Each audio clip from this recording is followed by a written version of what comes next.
Viral ngayon ang ilang post na nagpo-photocopy ng pera pero babala ng BSP, bawal yan at pwedeng ikakulong. Narito po ang Frontline Report.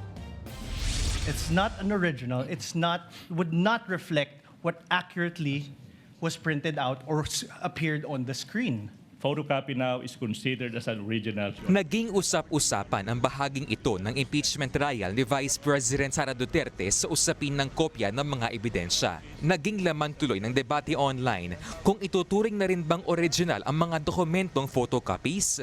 Ipinunto kasi ng prosecution lawyer na si Attorney Amando Legutan na base sa panuntunan ng Korte Suprema, pinapayagan ang paggamit ng photocopy bilang original evidence. Pero di pa rin napigilan na kumalat ang mga meme. Naging printing shop na raw ang impeachment court. Pero ito ang iba. Dahil pwede na rin daw maging original ang photocopy, pwede na rin nga bang mag-photocopy ng pera?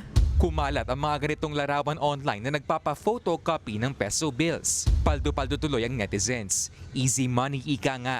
Pero hinay-hinay lang mga kapatid. Sabi kasi ng mismong Bangko Sentral ng Pilipinas, bawal yan. Ayon sa BSP, bawal mag-reproduce o magparami, kopyahin o gayahin ang anumang Philippine banknotes nang walang otorisasyon mula mismo sa central bank. Kabilang na dyan ang pag-imprenta, paggamit ng imahe o eksaktong replika at pag-photocopy ng pera. Yan ay kahit pa na-imprenta ito ng black and white, colored o kombinasyon ng mga kulay. Ang lalabag dyan, posibleng maharap sa 5 hanggang 10 taong pagkakakulong.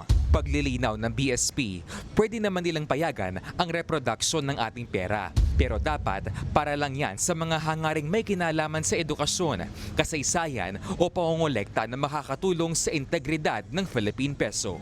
Nagbabalita mula sa Frontline, JC Cosico, News 5. Mga kapatid, Andre Felix po, iba na ang may alam at may pakialam sa panahon ngayon.